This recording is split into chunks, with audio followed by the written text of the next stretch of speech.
It gives me great pleasure to introduce my friend, a fellow Kaffaradian and a fellow Rotarian, Suresh Gattian. Suresh is an electronic engineer who started his business career at a very young age while studying. His well-to-do business family were displaced in 1948 when India was partitioned. He bought and sold and taught the use of slide rules to support his high school education. In 1965, he went on to the design of telephone components for defense. From 67 to 83, his factory manufactured and supplied those to the government for 15 years. Suresh, along with his two partners, started import substitution for ship equipment. By 1973, they were constructing so many ancillaries and equipments for ships that they decided to construct the entire ship. This was the work of Bharti Shipyard Limited, where Suresh is one of the founder directors. In 2002, they developed a fourth generation project management system powered by a money to time engine algorithms for which were created by Mr. Dave Gudani. This development was implemented at RDG USA in the United States and evolved into performance management and then into an attrition management system. On 15 June this year, the United States awarded Suresh and Dave a patent at RDG USA, where these processes and systems have been installed from the year 2003. It has enabled this company to become one of the largest and most successful in the service industry. A staff of 130 persons manage 400 projects simultaneously, with each project being completed on time and on budget. Against an industry attrition of 27%, Suresh's invention has brought down the attrition to just 0.5%. Attrition is the cancer of the services and enterprise today, and just like the cancer of the health industry, has many treatments but no cure. Suresh will discuss today on a complete approach to the treatment of attrition and its containment. Friends, Suresh is a member of Rotary Club of Bombay, a vice president of Cuff Parade Presidents Association, a keen bridge player, and an avid piano player, outstanding photographer, and above all, a fabulous and most stylish speaker. Friends, I present to you Suresh Gattian.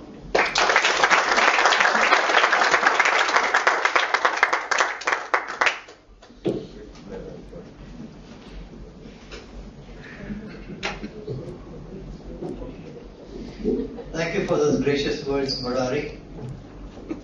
President Padmakar, my friends of the dais, my colleague and fellow Rotarians, and I thank you all for being present. Due acknowledgement to my current president of my Rotary Club of Bombay, my immediate past president, and my future president. So we are sandwiched between president and my brother. And apart from your brother, the president. And my brother, the president. So as you can see, this hotel should be renamed as the president. Whenever you have a dignitary, Indian origin, outstanding and established in reputation, and he visits our country, it's a great feel-good factor. And the story, the point that I'm trying to make is of one such outstanding Indian, Nitin Nuria. Now, I can see from the looks of our faces that quite a few of us have heard of him. But there's nobody here who has not heard of Harvard Business School. And Nitin Nuria's claim to fame is his being the dean of Harvard Business School. So when an illuminary like Nitin Nuria comes down to India with his outstanding reputation, fame and achievement, it's a great feel-good factor. But this feel-good factor is the opportunity that the media is waiting for to share the comfort zone with not only Indians all over our country, but with Indians globally. And so with the result, the media took up almost every spare moment of his time, asking him to share his experiences, personal likes, dislikes, achievements and more to earn this dignified status of being the Dean of Harvard Business School. He has written many books, and one of the books that he has written is The Future of Leadership.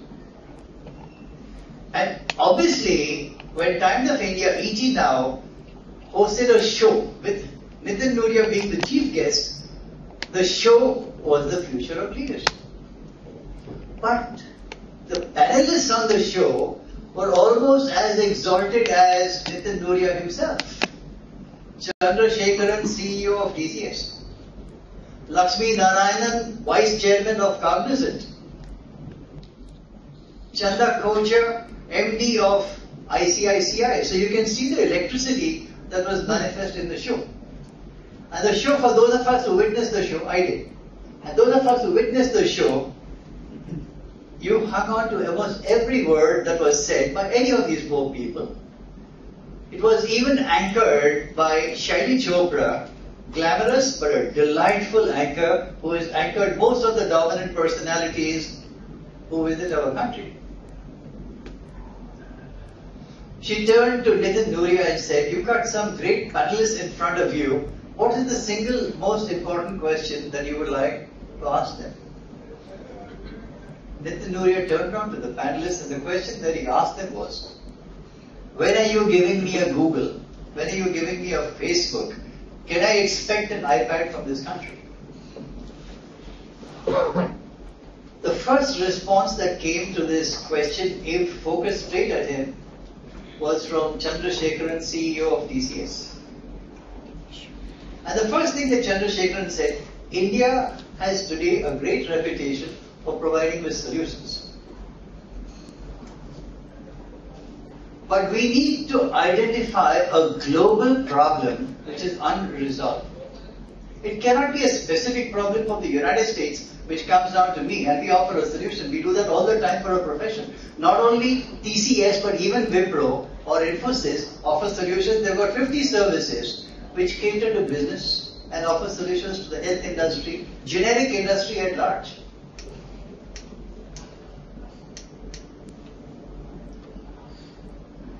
An unidentified problem needs to be identified for India to consider. India is good at providing solutions. If you can help me to identify such a problem, most likely the solution will come from India.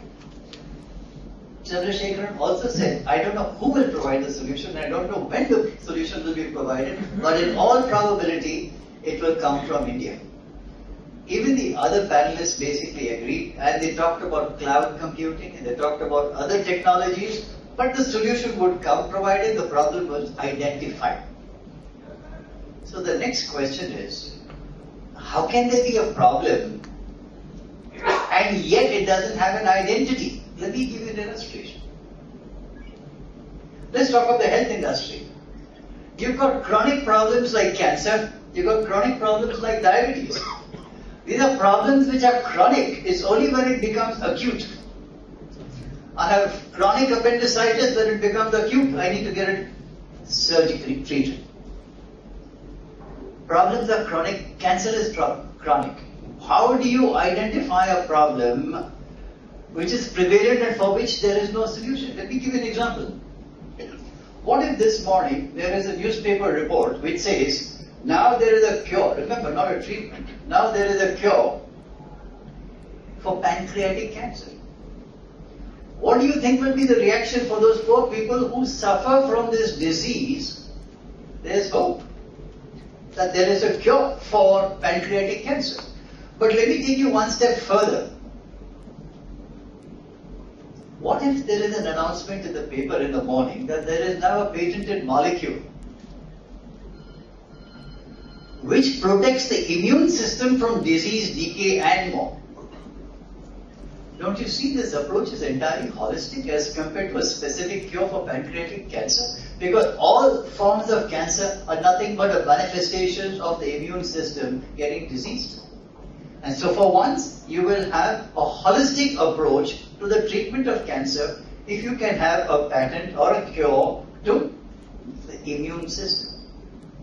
If this example registers with us, and there is an example of chronic cancer existing but there is no solution to that. The whole world is working for a solution, but the solution presently does not exist.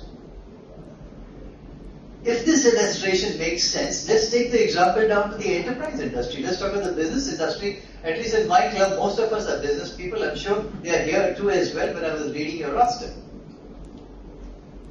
if this is the problem with the health industry, does business industry have a problem which is equal in this magnitude? And the answer is yes. And that is the topic for today.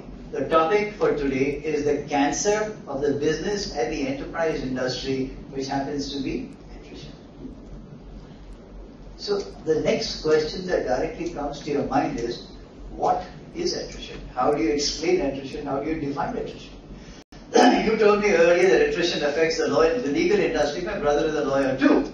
But what is attrition?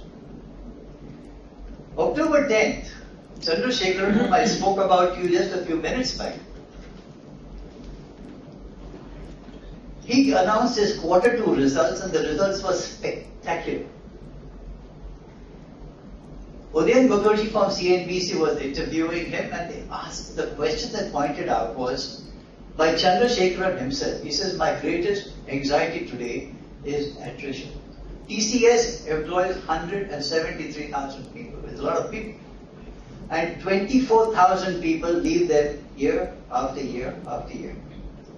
Now that's a very large number. 24,000 people leaving you year after year after year just in one company. And please note that the attrition in Tata Consultancy is the lowest at just 14%.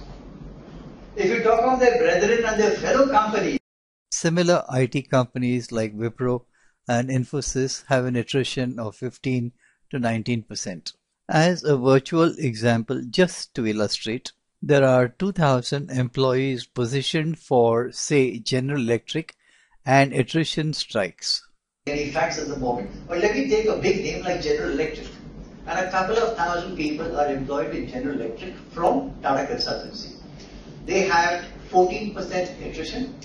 The 280 people suddenly leave their site, their work, their projects on General Electric. First thing is, please imagine what happens. General Electric wakes up and says, over this last few years, we have developed an interaction with the people that you gave us. If they leave now, what do you think will happen to our project?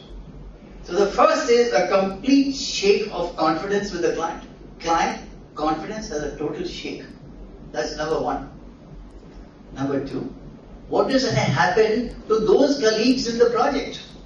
There's a feeling of insecurity generated by those people. You have left the project, you're a project leader or an important person in the project. What happens to the project?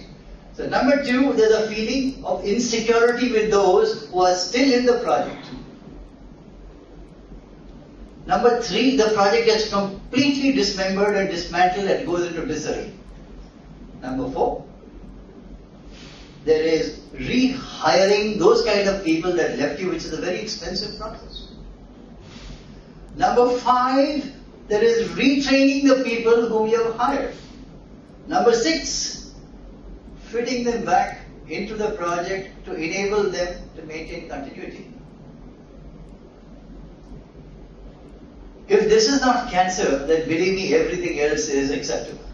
This is the cancer of the enterprise, and its worst case scenario is with the services industry. Okay, information.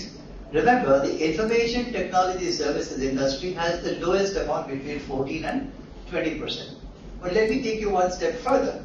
The financial services industry. Who are the financial services? Ernst & Young, PricewaterhouseCoopers, KPMG, Deloitte. These people employ 150,000 people. And their attrition is 27%. Remember, Tata Consultancy is only 14%. Their attrition is 27%, almost double. What is worse, that these four financial services, their salaries are in dollars. So the next question that comes down to is, with this cancer of the enterprise industry, what does it cost the company which is incurring this cancer? What is the cost to the company?